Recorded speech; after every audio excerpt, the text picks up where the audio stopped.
Excellencies, ladies and gentlemen, dear friends, it gives me great pleasure to open this lunch panel with a very eminent composition. The lunch panel is dedicated to the issue of partnership and international cooperation. And I have the pleasure to introduce the moderator of this session, which actually does not need, for most of us, an introduction, as she was also kind enough to address us yesterday evening at the reception, where she even has pointed out that the sun you brought here to Geneva with your arrival was actually a Portuguese sun. But let me go to more serious issues. Not only is Catarina Furtado one of Portugal's best-loved television personalities and celebrities, and not only is she well known as an actress, author, journalist, and spokesperson for women's rights and health, both inside Portugal and beyond. Most of all, as a champion of women's rights, Ms. Furtado was appointed UNFPA Goodwill Ambassador by former UN Secretary General Kofi Annan in 2000 and an MDG champion by Secretary General Ban Ki-moon in 2010. The same year, she became the face of the Portuguese MDG 5 campaign, No Woman Should Die Giving Life. As a filmmaker and UNFPA Goodwill Ambassador, she has traveled extensively and produced documentaries which have helped raise funds for maternal health programs in several regions of the world. Last year, Ms. Furtado founded the NGO Corações com Coroa, which focuses on the empowerment of women and girls, health, education, and social inclusion through a human rights-based lens. I pass now, without further ado, the floor to Catarina. You are in charge. Thank you very much. Thank you very much for your words, Ambassador Smith. Thank you. Good afternoon and welcome, Excellencies, ladies and gentlemen. It's a great honor to be here, moderating this important panel on partnerships and international cooperation. During this conference, we have heard from delegates and representatives about the issues, the constraints, and the challenges of the ICPD agenda into 2014 and beyond. Today, I would like the panel to address a really important question on the how. How can we increase investment and partnerships in order to ensure that ICPD agenda remains central beyond 2014? But before we address these important issues, allow me a little moment, to share with you my own experience as UNFPA Goodwill Ambassador and why I believe these issues are so crucial. 13 years ago, I was invited to be Goodwill Ambassador for the United Nations Population Fund by then UN Secretary General Kofi Annan. Ever since then, I started to see the world beyond the numbers, the statistics, and reports. I have started to know the world through the eyes, voices, and also the movements of people who really suffer. And these experiences have become deeply in my daily life and also in my daily work. Through my work as a TV reporter for the Portuguese public television, I have visited many countries, giving my microphone to those who we must hear. I've been in countries such as East Timor, Mozambique, Cape Verde, Guinea-Bissau, Haiti, South Sudan, India, and many others, including my own, and produced documentaries based on life stories with hope, showing what can be done to tackle social problems like maternal mortality, gender-based violence, sex selection, child marriage, adolescent pregnancy, and abandonment and abuse of older people. There are some things that I will never be able to share with you. I can't share some of the looks that I've seen.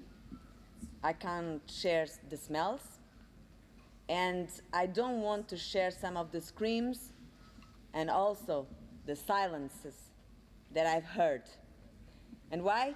Because I deeply believe that the most important thing in my reports is to respect the dignity of those who have nothing left but that dignity. With my work, I use the power of information to get ordinary people to understand the importance of ICPD to our daily lives and to the future of humankind. I get them to understand that investing in these issues, human rights, human beings, it's part of our global responsibility, no matter where we live. I also work with leaders from all walks of life, governments, parliamentarians, civil society, and the private sector to challenge them to invest. From my experience and from the way I work, if this information goes straight to the heart, people will invest in people. We are not only trying to imagine a better world, we know exactly how to do it. There are good examples like those that we will hear today that shows that investment and partnerships lead to good results that can inspire others.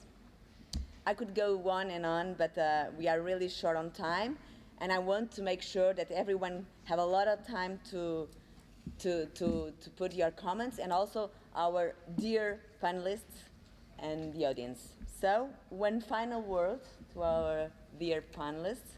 I will be asking each one of you one question, and we will be grateful if you could limit your answer to 5 minutes, please. Let's start. I will start with a question to His Excellency Ambassador Roderick van Schreven of Netherlands. Good afternoon, Ambassador. One of the mainstays of the SRHR agenda has been the consistent political and financial support of the Netherlands, whether in EU or in the developing world. You have included, along with gender equality, in your development priorities. Why do you see this as so important, and how do you envisage a continued commitment to SRHR into post-2015?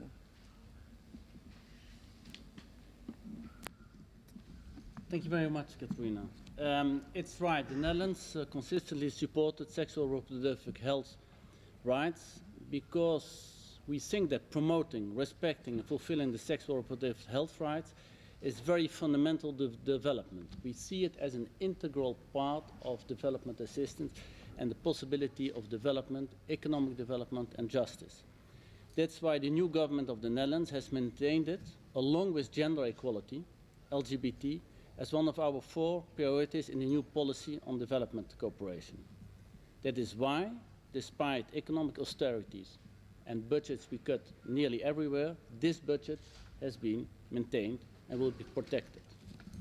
The Dutch government recently published a white paper in which protection of human rights defenders, women's rights, equal rights of LGBT are identified as main priority.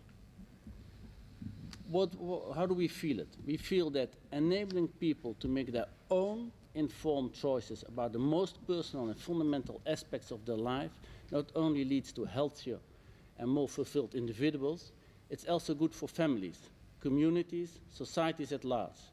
Investing in SRHR and gender equality means that children are born by choice and probably also in a more prosperous future. It means that unwanted pregnancies can be averted, that abortion rates go down, as do maternal mortality, and that infant mortality rates, that sexually transmitted infections, including HIV/AIDS, can be controlled. There's a growing awareness also and a political will to end child, early marriage, and forced marriage.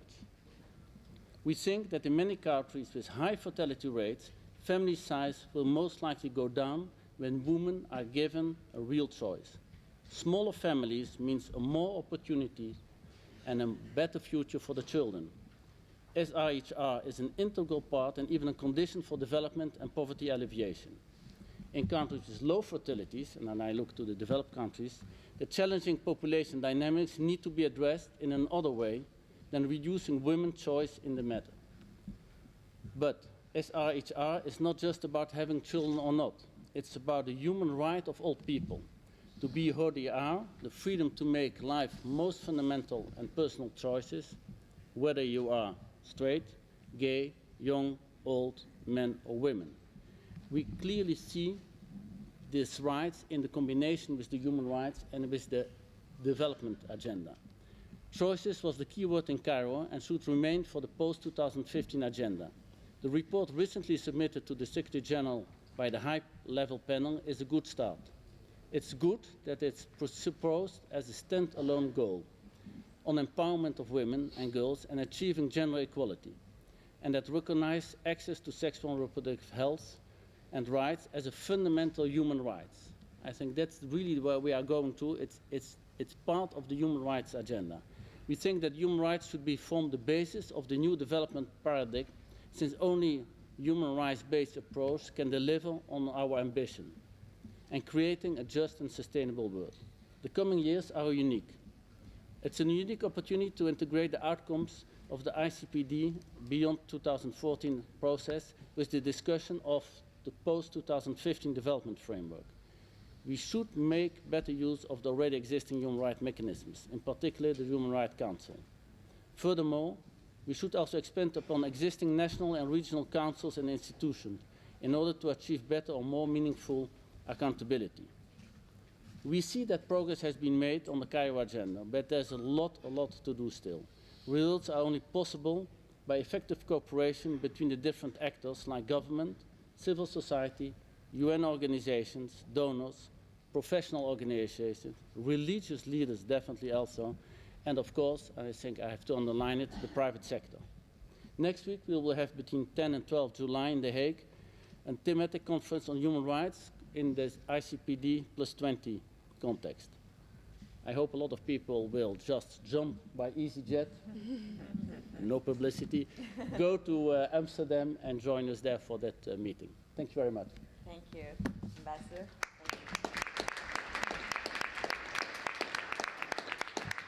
Really good to hear your words. Thank you once again. And now I'd like to turn to Her Excellency Ambassador Karen Pierce of the United Kingdom.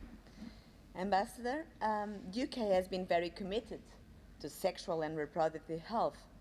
We have seen this from your investments in SRH, especially family planning. And we know that UK invests 0.7% of its ODA in development.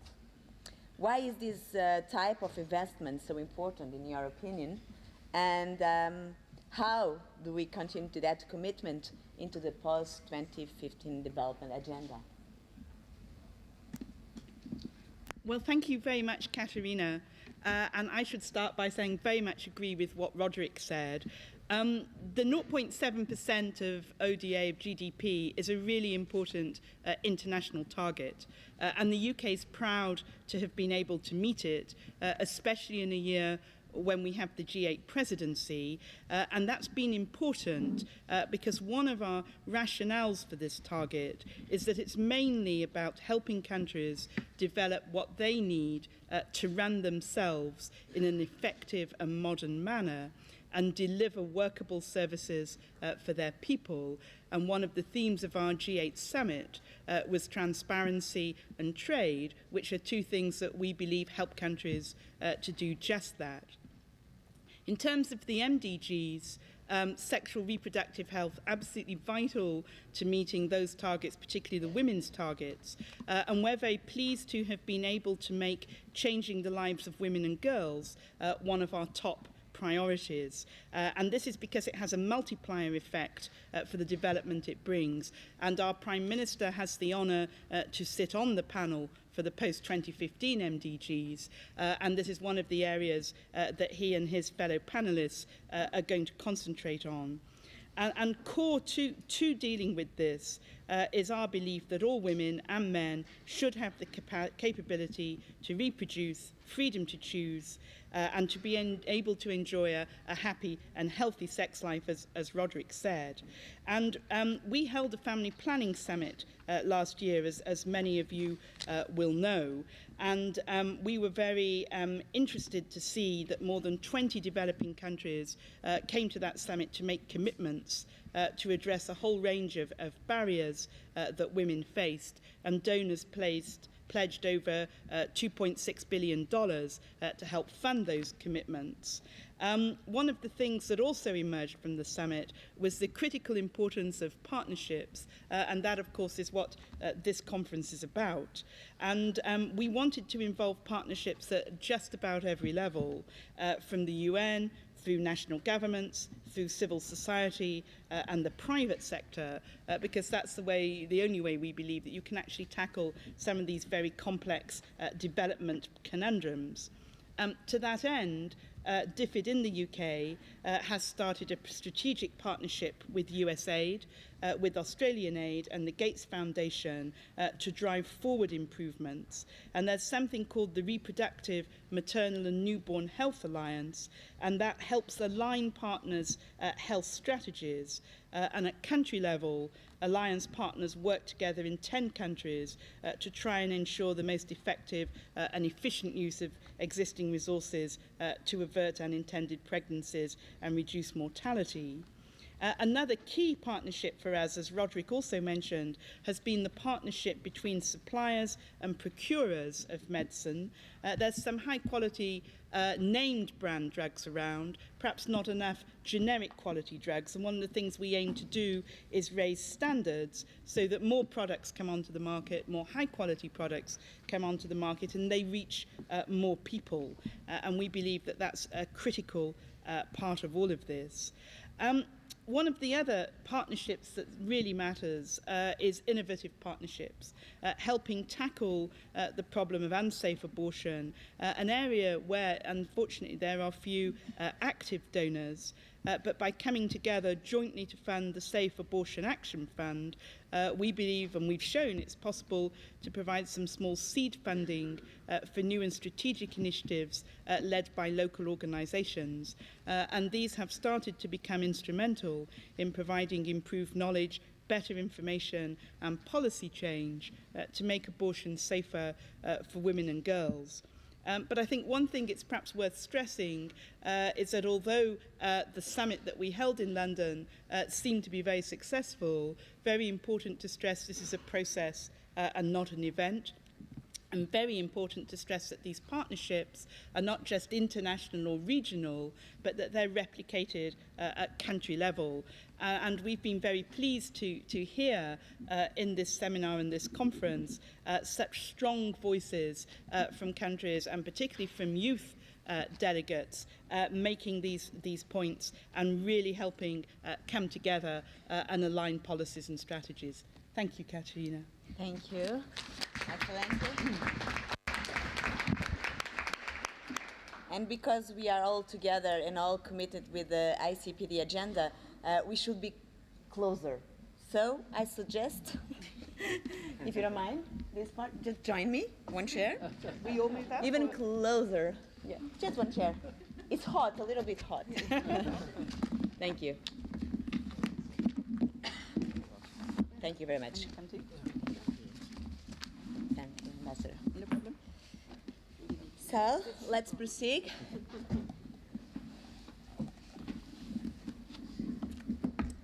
And now, after these words, political support and resources are really extremely important, as we know.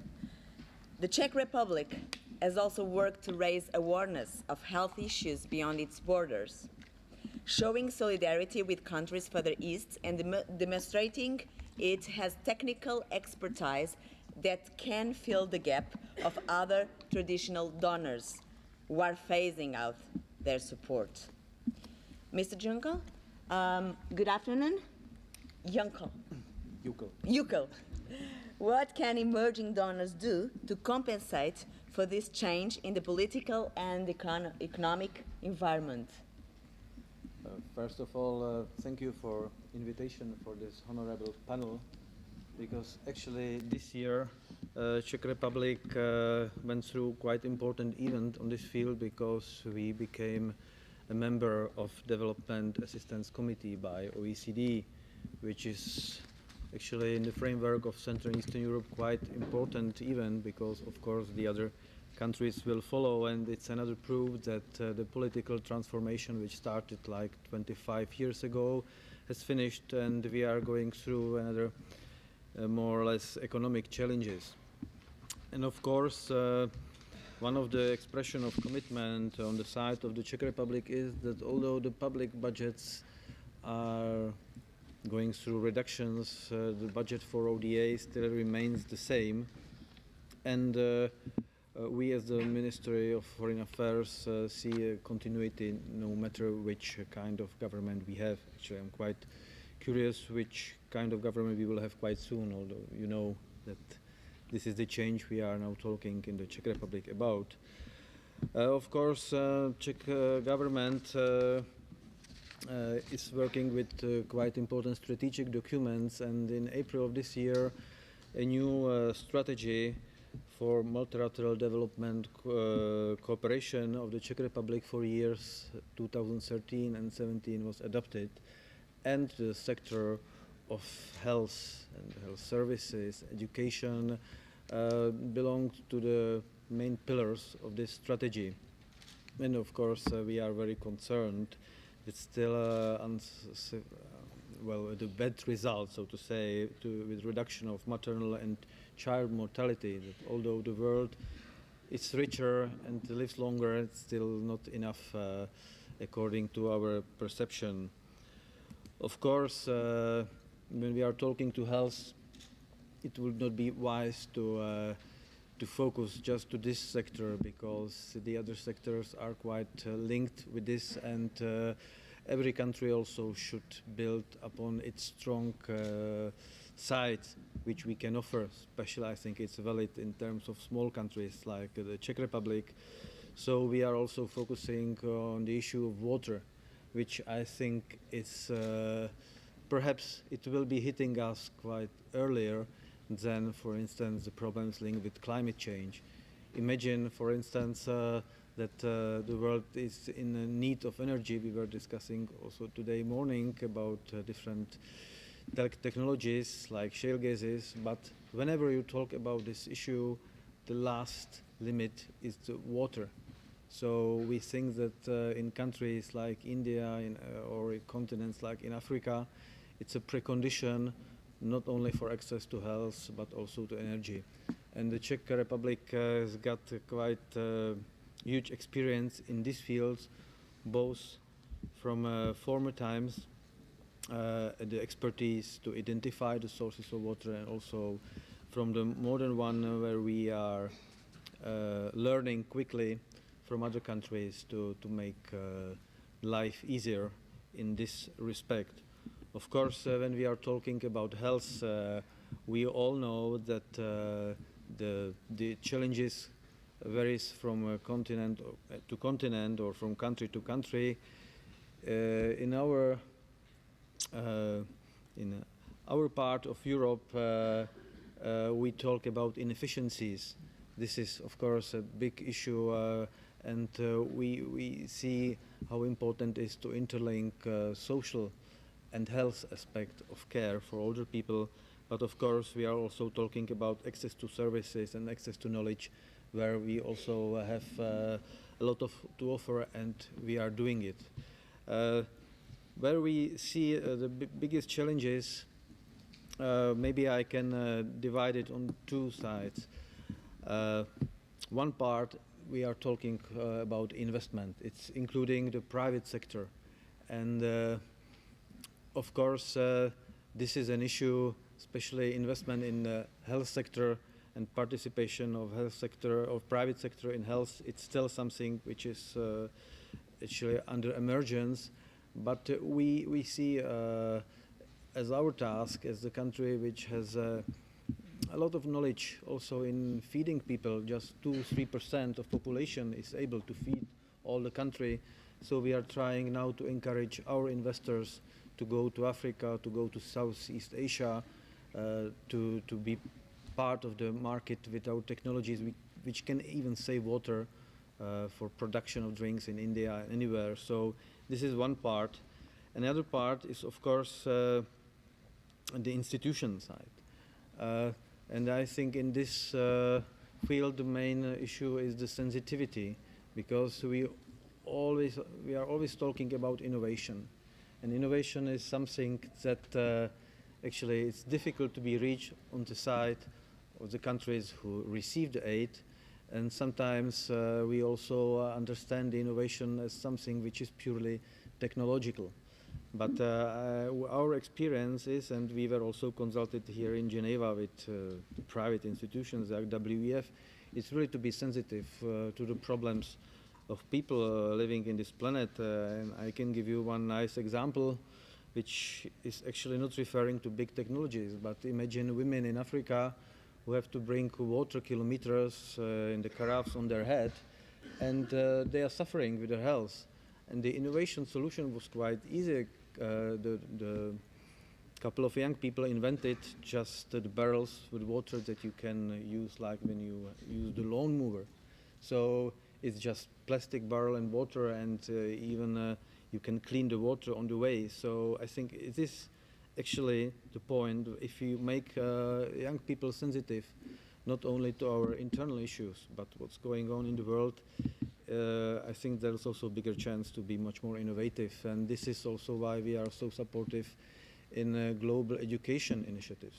And it's really a pleasure to see the groups of people or youngsters or kids between 10 and 17 years of age presenting in the Czech Republic their projects about health, about water, about poverty reduction.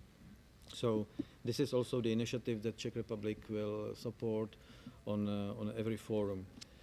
As I said at the beginning, we are very happy that we joined DAC committee of OECD, and we can promise that on any platform we will both support to make the things which I was talking about happen, and also partly we still will be modest, and we will be learning from those who started to help us with our transition. Thank you for the floor. Thank you. Thank you, Mr. Jukl, and I wish you all the luck to encourage the investors. And now we have heard the voices of governments, but we must also listen carefully the voice of civil society. Ms. Vicky Claeys, you represent an important part of this civil society.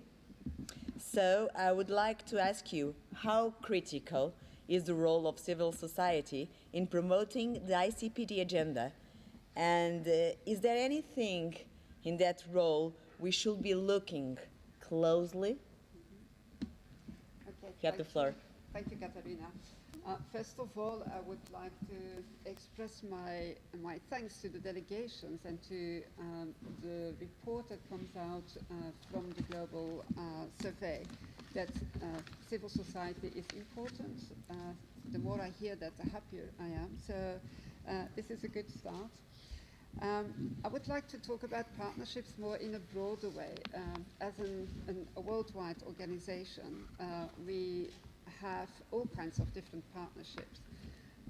We have partnerships with governments, and I will come back to that later. We have partnerships with parliamentarians, with our donors, with other NGO networks, and also with the UNFPA and WHO European offices. And that is very important, particularly in times of, let's say, financial crisis and austerity. We have to join forces and actually make sure that we bring our efforts together and the financing we have to fulfill the demands we have in the countries. The role of civil society I haven't heard here, and I will elaborate a bit on that. We consider civil society as a partner to governments and to the countries, because we are in a position where we can do things that governments perhaps cannot do or don't want to do. We can also try out innovative approaches. I mean, there's a lot of things that are tried out in civil society before it actually goes to a more implemented and broader aspect of, for instance, the public health systems. We also are like the radar of what lives amongst the population. A government is always a bit more further away. We have the parliamentarians who work with together to actually formulate that the vox populi, as we say. And I think it's important that we know what actually the needs are in the countries, because we are close to the people. We have more freedom to speak, and sometimes that is a very, very essential thing, even where we can help governments to speak up louder than the governments themselves can do, or other networks, or the parliamentarians. Very often the civil society sector has built up expertise that is helpful, where we can give advice to governments. And we are also able and willing to look at the promises and hold people accountable.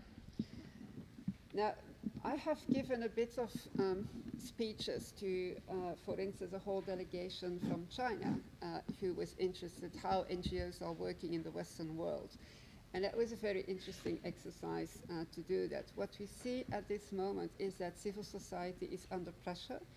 In some countries, they are not going to survive long if there is not a whole, let's say, agreement that civil society needs to be supported, that it needs to be supported also financially. Because I haven't heard about that very much during the discourse. I mean, it's a lot fun what civil society can do, how important the partnerships are, but civil society cannot function without financial support. And that is where in some countries in Europe we have a long, long tradition of substantial support from the governments to civil society as a matter of recognition, but also in terms of partnership. This is not the case in all the countries, and there is a risk there that the civil society who has built up the expertise, who is there, who has been there for a long time, risks of disappearing at some stage. And I think that is something that needs also to be included in the discussions we have here, because we know that when it goes about sexual and reproductive health and rights, we know very well that in very many countries it is the NGO sector who's picking up the services for the vulnerable groups, for the people who fall through the maze of the social security net. So I think there is definitely a role as a service provider, but also as a watchdog and expert. And I think we are very crafty in combining those three elements into one NGO and still be a valuable and trustworthy partner to everybody who wants to work with us. Thank you. Thank you, Ms. Claeys. And now our final and youngest panelist. I would like to turn to Sarah Kennell, Youth Delegate from Action Canada for Population and Development. How important is, Sarah, in your opinion, the participation and partnership with young people in advancing the ICPD agenda? Thank you very much, Catarina, and thank you very much to our distinguished guests on the panel and everyone who is participating in this conference. Before jumping into the issue of youth participation and how we can go about building more sustainable ways of meaningfully engaging young people, I wanted to look at the ways, and in discussions with the youth delegation, we all wanted to look at the ways in which, why it is important to meaningfully engage young people. And if we look at the context of the ICPD POA, we recognize that young people are those most lacking access to comprehensive sexuality education, emphasizing the comprehensive nature of sexuality education. Not only that, but young people account for 40% of new HIV infections. Over 1/3 of girls under the age of 13 are married without their consent. And as many as 7 in 10 women will face physical or sexual violence throughout their lives. Finally, as a supporting and extremely important issue is the issue of stigma and discrimination that young people and adolescents experience on the basis of their HIV status, their migration status, if they are from a traveling or Roma community, if they are young sex workers, young people with diverse sexual orientations and gender identities and expressions, young people from indigenous communities and First Nations, adolescents as a group as well, and also drug users. These inequalities and the stigma and discrimination that young people face, especially those who are most marginalized, are rooted in the fact that governments and service providers and civil society organizations as well are failing to recognize young people as sexual beings. And as recognized by the marginalization that we face, we're also an extremely heterogeneous group. And as such, we know best what programs and policies best respond to our needs and realities. Therefore, meaningfully engaging young people, including the most marginalized, as I mentioned before, in policy and program development as well as legislation, can result in stronger, more efficient policies and programs that truly respond to our needs and realities. They also enable us to fully realize our sexual and reproductive rights and our human rights more broadly. So the question is, how can we do this? For us as young people, this means addressing the structural inequalities that contribute to the marginalization and the stigmatization that we seek or experience. It also means establishing specific programs that aim to engage young people in a meaningful way. And this is beyond ensuring that young people have basic needs, including transportation and the funding to be able to participate in these spaces, and also the fact that they're held at times that don't conflict with our employment and education lives. And coming back to the issue of special mechanisms, it means creating special roles for young people to enable their participation in these spaces, and also providing them with the capacity building required for them to meaningfully participate. Therefore, engaging young people in national policies is one part of the equation, but the other part of the equation is involving young people in policy and program development at the donor level. As youth advocates, we recommend holding the same values of meaningful youth participation in these spaces among the donor community. And in practice, this means ensuring that donor programs and policies pay particular attention to the needs and realities and human rights of the most marginalized young people by ensuring that our needs and realities are cross-cutting among development programs. At the same time, beyond directly engaging with donors, young people play a role as young human rights defenders in holding our governments accountable to the commitments they make to protecting, respecting, and fulfilling our human rights. In the context of donor responsibilities and the realization of the implementation of the ICPD POA, this means that we, in the realm of accountability, hold our governments accountable to accessing, making sure that services and information related to our sexual and reproductive health are accessible, and truly understanding what accessible means to young people and young marginalized communities. It's ensuring that sexual and reproductive health services are youth-friendly, ensuring that when young people access clinics or walk into clinics, they aren't provided with judgmental service or stigmatized based on their marginality. We also work in that sense to reduce the stigma and marginalization that we face outside of health clinics, but also by educators and by our governments.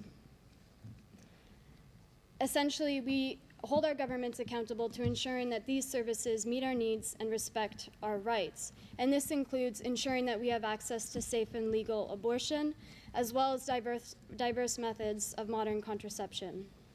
We also work with our ministries of education and civil society organizations in developing comprehensive sexuality education curriculums that, again, truly meet our needs and realities, and also address negative gender stereotypes and gender norms.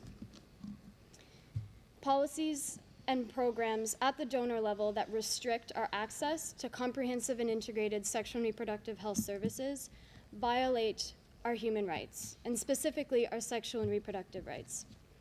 And we've seen, unfortunately, many examples of this.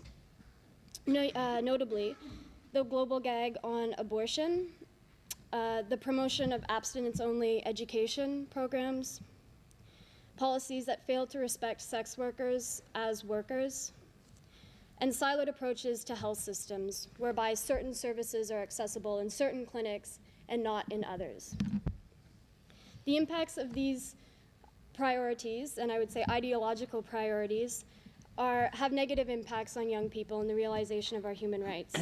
Specifically, failing to ensure that young women have access to safe and legal abortion services puts them at risk for not only death due to unsafe abortion, but also pregnancy-related complications.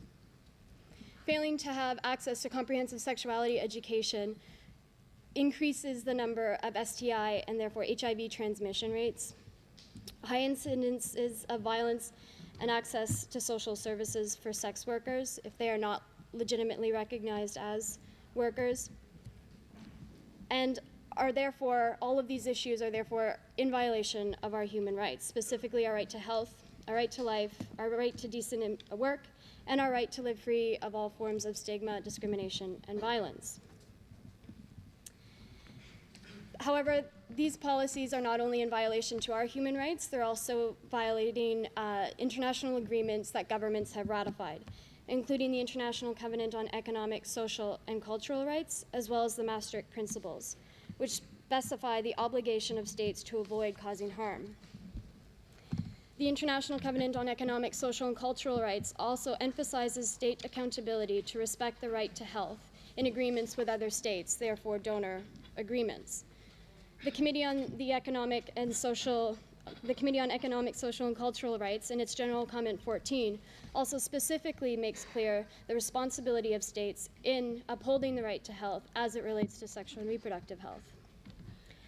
However, state accountability does not end at programs and services. It also includes financial accountability. And as mentioned by my fellow panelists, it's essential that donors commit to ensuring 0.7% of GDP to its official development assistance. But not only that, the International Parliamentarians Conference on the Implementation of the ICPD commits states to providing at least 10% of their ODA to sexual and reproductive health programming. This is critical. Finally, in regards to the Paris Principles on aid effectiveness, many of these issues are emphasized. Specifically, the principle on ownership encourages civil society participation, which is the young people you see over there, as well as the harmonization principle, which supports the participation of national actors, again, our fellow young delegation over there, in setting development priorities. I urge you at this time to read the Youth Call to Action, and I have a number of copies up here, which emphasize many of the issues that I talked about in this statement, and also recommend strategies that can ensure the meaningful participation of young people. And I hope that we're able to learn from these experiences in order to truly meaningfully participate in decision-making processes moving forward. Thank you.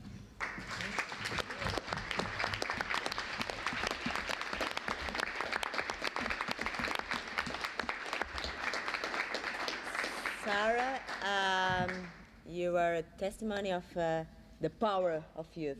Thank you very much for your speech. Thank you. And now I have to say thank you to all of you panelists. And I will open the floor to our audience. I would like to have an interactive dialogue, if you agree with me. And you have to please raise your plates if you want to talk. And we appreciate if you could ask questions or keep your statements very brief in order to give time to all those who would like to participate. Thank you. So it's open the floor. Can we start with a nice country called Portugal? Dear Ambassador.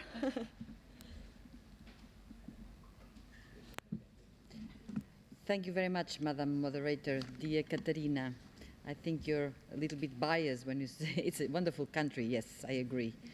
Dear Catarina, distinguished panelists, let me start by warmly welcome and congratulating you, Catarina, for the tireless advocacy work undertaken in the past 13 years as the UNFPA Goodwill Ambassador.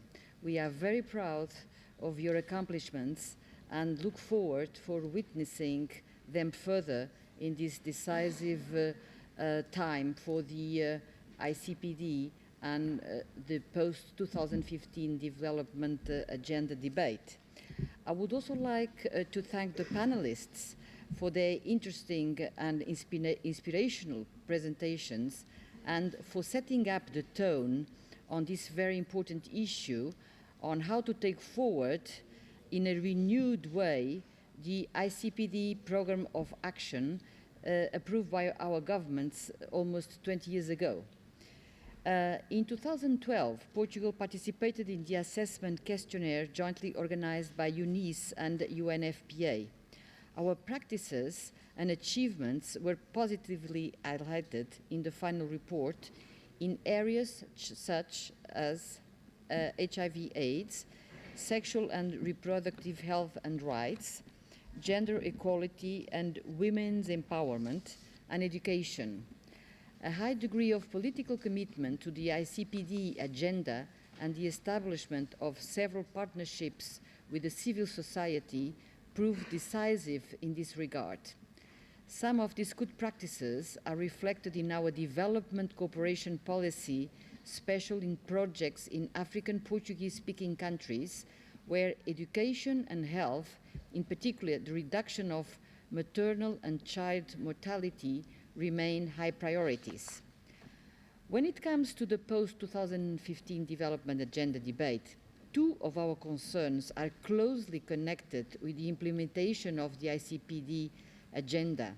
One is the need for mainstreaming a human rights perspective and the attention that should be dispensed to fragile states, as these countries are the ones most lagging behind in the attainment of the MDGs and ICPD goals. We are of the opinion that building synergies between the ICPD and the post-2015 development framework debate is essential for the effective implementation of the agreed goals. Portugal will remain firmly committed to the agenda of the International Conference on Population and Development, which is as valid today as it was in 1994, as well as to the key actions for further implementation adopted at the ICPD+5 and the internationally agreed development goals, including the MDGs. Thank you very much.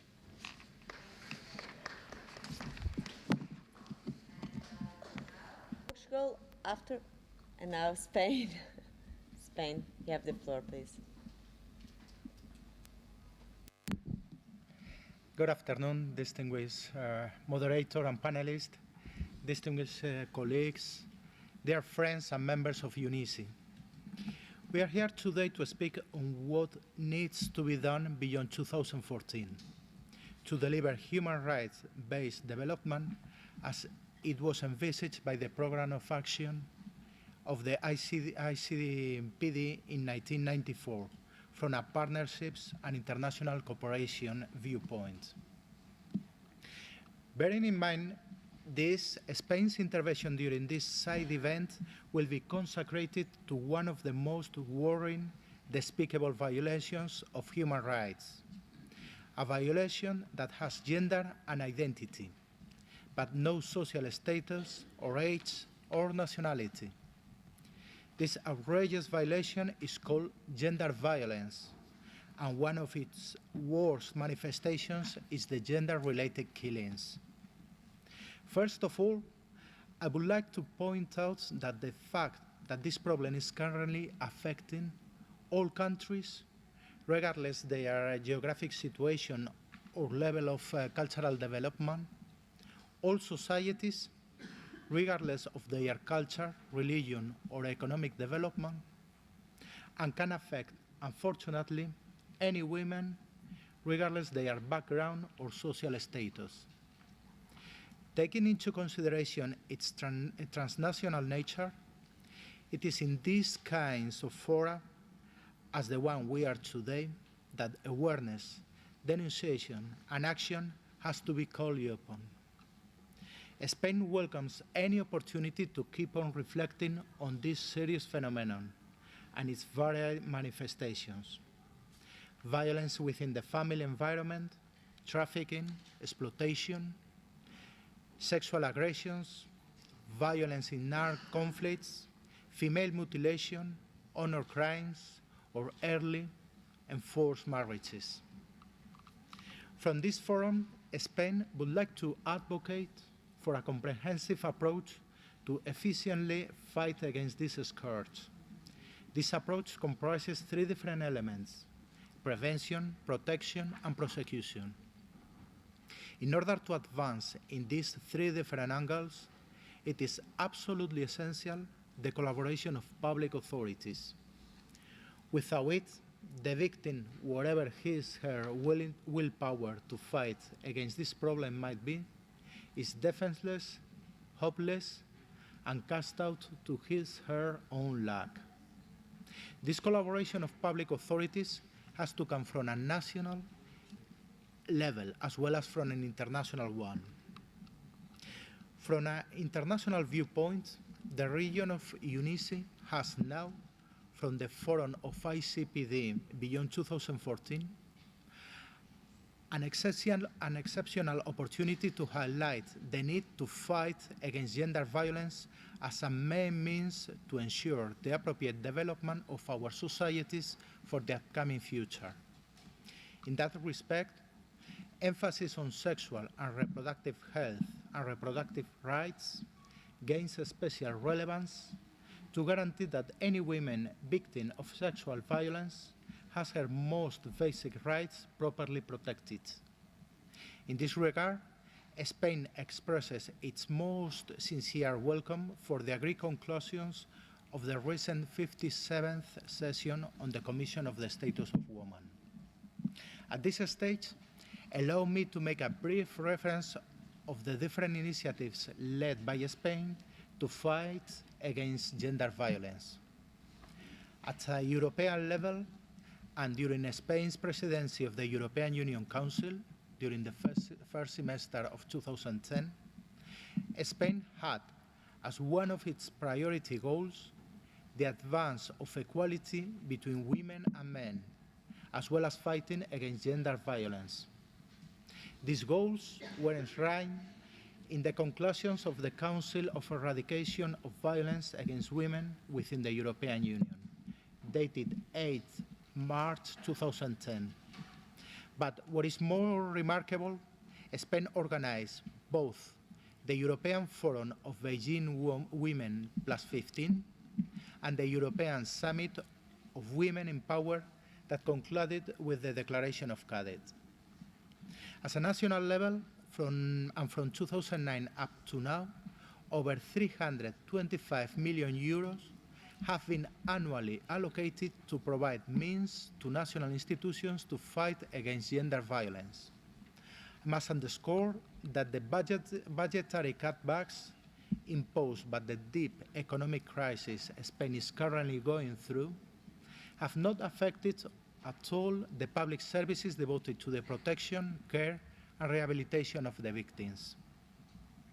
As a way of conclusion, if we really want to redefine population priorities for the 21st century from a human rights-based development perspective, we really need to empower more than half of the world population. We really need to empower women to fight against any kind of violence against her. we really need to make violence against women one of the priorities of the ICPD Beyond 2014 agenda. Thank you very much, Your Excellencies, distinguished colleagues. Spain. Thank you very much, Spain. Now we have Rutgers World Population Fund. You have the floor. Thank you. Thank you very much, Madam Chair. I think talking in this session about partnerships and also this morning about accountability mechanisms, about the importance of sexual and reproductive health and rights. I think we also noticed that especially for CSOs working in this field, it is more and more difficult to get funding, as was also stated by Mrs. Claeys. And it's important that countries put their money where their mouth is. Talking about accountability, also the watchdog role of civil society is important. This is work that needs funding too. No one can live from the air. Invest in it. And finally, I would like to stress the fact that it's important to strengthen networks of civil society organizations on all levels, both national, regional, and at international level. Thank you very much.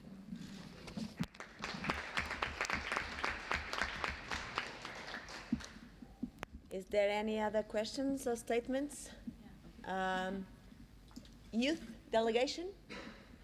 You have the floor, please. We just have a small comment about the that in international, let's say, partnerships, governments, especially donor organizations, let's say, should be very careful in specific areas like LGBT issues in certain countries, because we want to be sure that such issues won't be seen as something brought from the West. And it's just like this small comment. Yeah, thank you.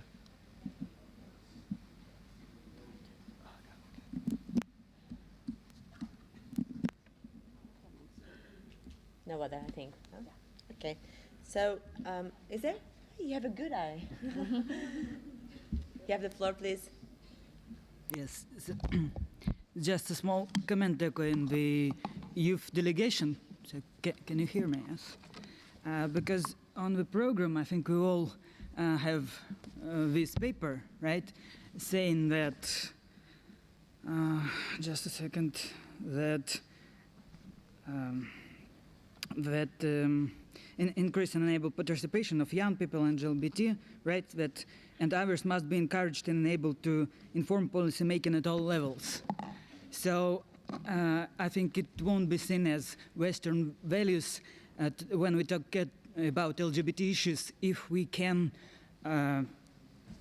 involve our efforts into discussion and explain such complex and controversial issues such as LGBT, because listening to statements here, we understand, for example, I clearly understand that people often don't get what is L, G, B, and T, what's common there and what's different.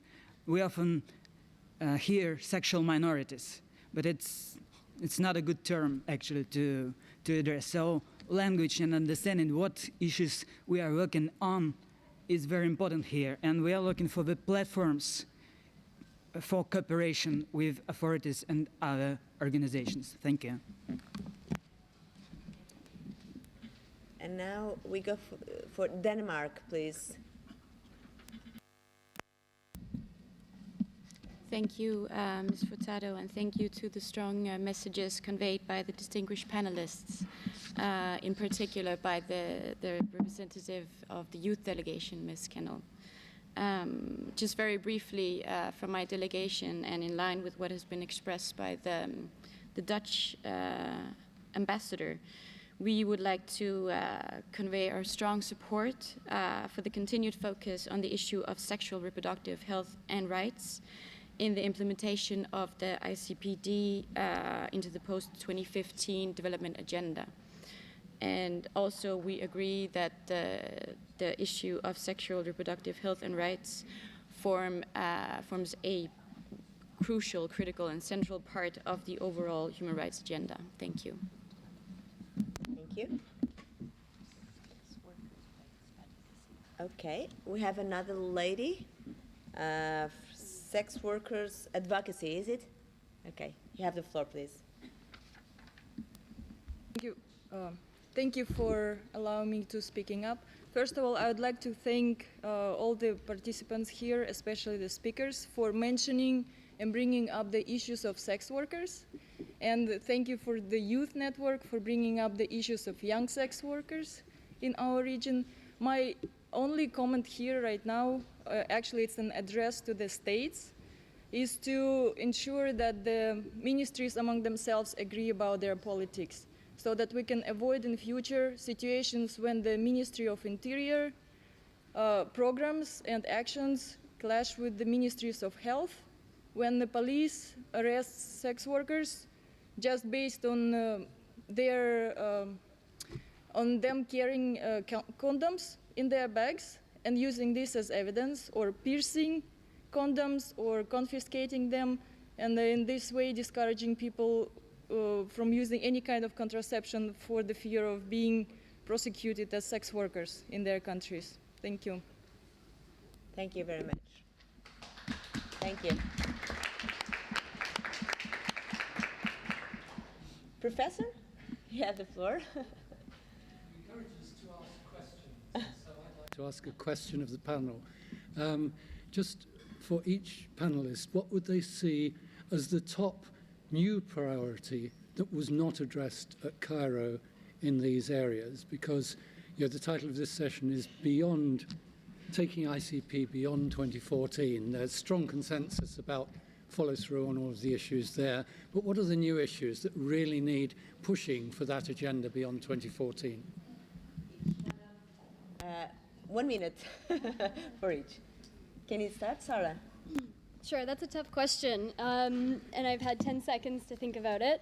But I think in conversations with the youth delegation since our Istanbul pre-youth forum just a month ago, we've been, I would say, almost encouraged to think about the future, and specifically the merging of the ICPD Beyond 2014 review process and how those issues and how this process relates to the post-2015 agenda. And it's not an easy conversation to have, as the linkages haven't been formally made. But what I think it comes down to for young people, and I encourage all member states and civil society and academic private sector individuals in the room to seek out the young people who are here and seek their feedback on these issues. But I would say that what young people are saying is that the ICPD program of action is an unfinished agenda, and that gaps in the implementation of its commitments are real and very much felt by young people. Young people continue to be left out of services and programming despite there being specific commitments made to ensuring that young people's sexual and reproductive rights are realized in the ICPD POA. So while we do want to continue to identify new and emerging issues for us, there remains a lot to be done within the ICPD POA, and we would like us to obviously bring a human rights-based approach to the post-2015 development, as we see this as underpinning many of the issues, specifically the inequalities and social exclusion that young people face. So I would emphasize the human rights-based approach and realizing that there remains a lot of unfinished business in the ICPD POA. Thank you, Sarah. Ambassador, please. I don't see the right of new priorities. I totally agree with Sarah that one of, let's say, the emphasis will be the combination human rights with sexual reproductive health and rights. But more important is cash on what we are doing now. And one of the issues is it's a very sensitive issue. We are all convinced here in the room. The problem is, how do you get it through? How do you get the message through? How do you reach the women who are not visible in society because they are at home with the education? How do you reach other people? They will talk about private sector. People work 8 or 9 hours a day in a factory or in an office. That's also places where you can enhance the awareness. So more important than putting again new priorities is how do you get this freedom of choice of women about what they want to do with their life, And then we talk about child marriage, we talk early marriage, but we talk specifically contraception and the choice to at which moment you want to stop education and go and have a family. This is the most important. And then is the combination, how do you get this message through? How do we are able, as those putting it forward in our policies, to reach the people and to give the message in a way that they keep it up and not saying it's something what was put forward coming from the West and is imposed on us. Thank you, Ambassador. You have the floor, Ambassador. Thank you very much. I agree with Roderick and Sarah, so I won't repeat what they said, but let me just add to the human rights angle two things on that particular point. One is that these issues are also economic issues. Important as the human rights angles are, fundamentally these are economic issues, and it may be helpful for some governments, particularly the ones, as we heard, that have difficulty with some of the concepts from a cultural perspective. It may be helpful to put an economic emphasis on that. So I'd stress that. The other thing I'd stress in that context, and from a human rights angle, is that it's also about equality before the law.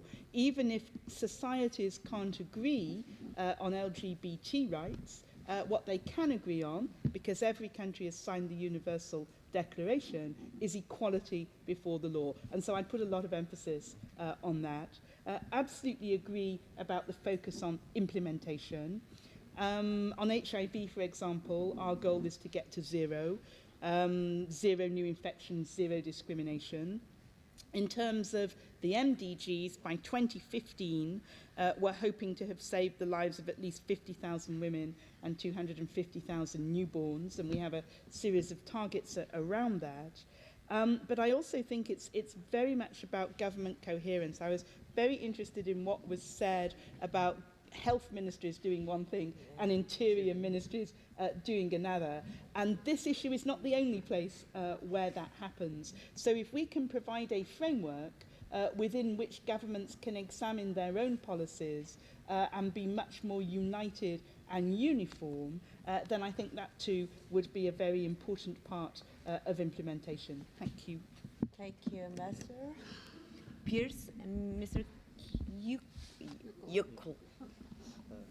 Thank you for the question. Also, us, we are quite skeptic to add new priorities.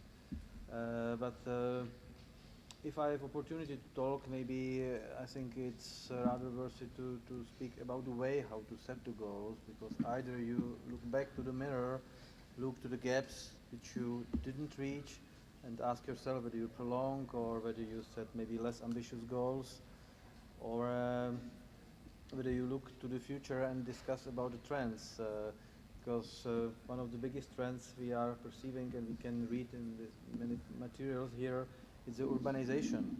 And those are the trends that it's worth discussing on this honorable forum, in others. So for the Czech Republic, you know, the skill which is necessary, like for any small countries, is agility. So the more discussions and more ways, better processes about the phenomena we have, the better. Last time we had discussion on OECD, the abbreviation on the forum was JET. It was not an easy jet, but it was jobs, equity and trust. If you put the mix together, perhaps you find better ways how to address the issue. Thank you. Ms. Claeys? Thank you, and thank you for the question, because it gives me the opportunity to be very blunt and very straightforward. For us, and I think for many in the SRHR community, sexual rights is definitely something that needs to be top of the bill. For two reasons. It is because sexual rights is much more inclusive than reproductive rights. That is particularly a good reason and good argumentation for that. If that doesn't work, because we always have to have a plan B, then I think the area of gender equity is something that really needs to go up the agenda and be more seriously dealt with. But the other area that I think we need to really look into much more closely is to form bigger alliances with like-minded groups to make sure that the agenda doesn't go back from what we have, doesn't go back to history. and to make sure that we can stop people who want to put their ideas, force them upon us. And I think that is something that I haven't heard in this meeting, but it's a lively issue throughout the region. Thank you, Ms. Claeys. And now, thank you all for these additional comments, dear panelists, which have made excellent contribution for the discussion today, I hope. And now I would like to close this panel by asking Bruce Campbell, who is the Technical Director of UNFPA, to summarize briefly, 3 minutes, what we should take away with us from this meeting. Bruce, you have the floor. Well, thank you very much, Catarina and esteemed panel members. It's truly an honor to be here today with all of you, and indeed, many of us are like-minded, and that's perhaps one of the big issues we have to face as we go forward. We heard, I think, from the panel some excellent overall comments from Excellency van Schreven. We heard about the key is really about real choice. It's not about the rhetorical choice. It's about real choice and choice for everyone. We talked about adolescent pregnancy, STI, child marriage, and really in order to make a change in any one of those, it's about real choice. He also made I think the key point is that we have the agenda. We've achieved a great deal over the last 20 years, but there's a tremendous amount still in front of us. Ambassador Pierce, I think you set the way for all of us with the 0.7%. I think this is really the model that we've all been striving for, and your role as chair of the G8 has set the bar high, and we look forward to that motivation that provides to all member states to give more, whether it's financially, technically, or in so many different ways that contributions can be made. I think we also noted the Family Planning Summit last year, hosted by the British government, Gates, and many other partners, where $2.6 billion was committed, but more importantly, we made a commitment to partnership, which is actually what this session is all about. And she talked about so many partnerships that exist and get a reasonable profile globally, but we need to make those partnerships exist at country level.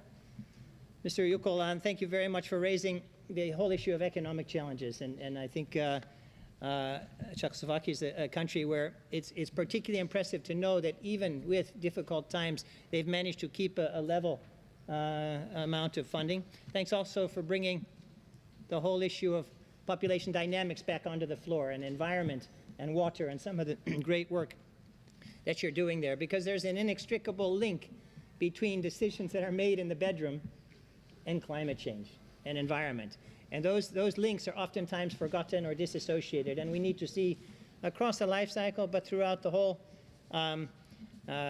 interrelationship between fertility, between births, between deaths, between migration, you mentioned urbanization as well, and climate change and consumption, and the broader, and the original vision actually of Rafael Solis in 1969 of sustainable development. And Vicky, thanks so much for raising again the voice of civil society. We must be held accountable. We need civil society's voice to assist governments to be more articulate and verbal on issues that they're committed to, and find channels in order to express the dream of equity that you raised so highly. And Sarah, you were brilliant in your presentation on behalf of young people.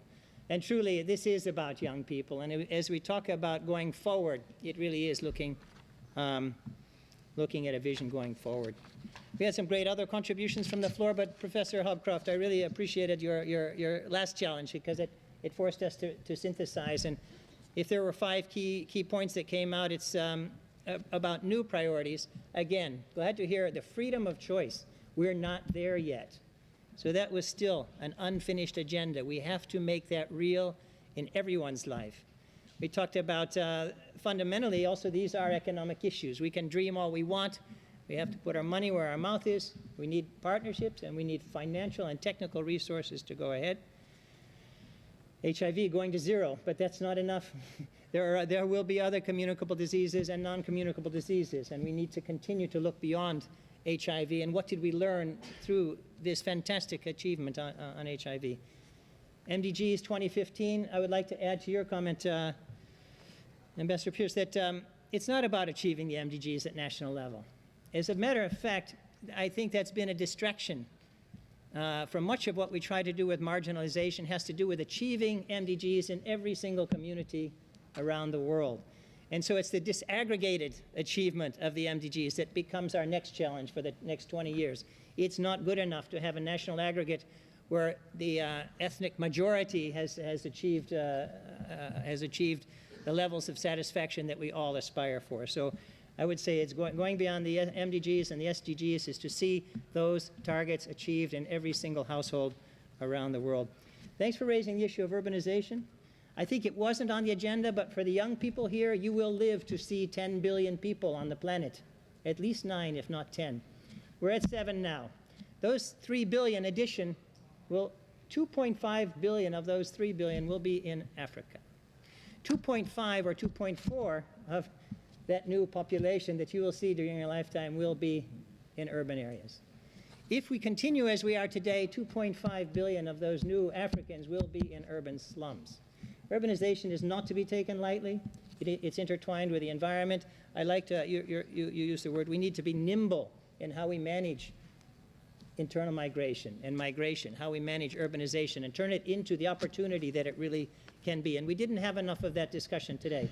That's an unfinished agenda, and I think, Professor Hogcroft, I hope we see that still something that desires further. And sexual rights. Thank you very much. More intensive. It's really going beyond reproductive rights. And I think this is the one regional conference where we can really raise that issue. Now, in closing, if I can I had the chance for 30 years to work in 9 countries. And in 9 countries around the world, if I just choose 3, I was in Ghana for 4 years in the early 90s. I was in Nepal for 7 years. From 93 to 2000, I was in Ghana, in Zimbabwe for 5 years. In each one of those countries, in Ghana, we saw the sharpest decline in total fertility ever recorded in Africa's history in 5 years. In Nepal, and I'm glad Sandra's here because she and I sat in, Sandra from DFID, we sat in an office in the Ministry of Health, and we witnessed with very little, I would say, very little rocket science, we witnessed a transformation in Nepal where CPR doubled, where total fertility declined more sharply than ever before in Asia, and where maternal mortality, that really difficult, challenging indicator, was reduced by 50% over a period of 7 years with very robust data to support that. And it wasn't rocket science. Same in Zimbabwe, where we watched HIV prevalence go from 29% to 13% over a period between 2000 and 2010, with well-documented data. What was the key in each one of those cases? It's the title of this session. So I think it's all about partnerships. And we say there's no silver bullet in development, but if there is one silver bullet, for sure, that silver bullet is partnerships. It's about working together, not as individuals, not even as agencies, not even as host country governments, but all of us together, civil society, bilaterals, multilaterals, certainly host country governments, private sector. We need to have, as Ambassador Pierce was saying, we need to have partnerships that are really functional, they're practical, they're at the national level, and they can be as simple as a quarterly meeting to discuss a particular issue within the health sector where it's prepared well, you have a common vision, it's 5 years, you have one national program, you have one lead agency, you have partnership around those dreams and those visions, and then you make them happen. And the last message, I think, in going away would be, we are in this room a bit preaching to the converted. We're talking a very common language. We're pushing the agenda further than it's been pushed before, but we're still amongst friends. And I think our mission here, for everyone in the room and all of those like-minded referred to earlier, is to take the language, to take the commitment, to take the passion in this room into the 2015 agenda. Looking forward 20 years down the line, will we be able to say that we've achieved the vision that we have? And to do that, we need to think of a 10-year-old girl today. Imagine that 10-year-old girl, and we've all traveled around the world, and we see a 10-year-old girl in poverty. What does it mean 2015 and beyond means that she will be in school. She won't be carrying water on her head for 2 kilometers and be forced into child marriage. She won't be exposed to violence. She will not be forced into sexual relationships that she does not choose to engage in. She will choose when to become intimate, whether or not to marry. She'll choose if, when, and how many children to have. Isn't that a dream that is a reality? She will finish primary school. She'll finish secondary school. And she will have options of vocational training or tertiary education, whatever she needs to find decent work. She'll be independent and able to make choices for herself so that when she reaches 30, 20 years from now, we have a fully empowered young girl, now a woman, living in dignity. And we can assure you, with that dignity, families will live in dignity. When families live in dignity, communities will, and so will all of society. So in closing, I want to thank everybody. It's a pleasure to be part of this panel. And back to you, Catarina, and thanks very much also for stewarding us through this. Thank you, Bruce. Thank you, Bruce.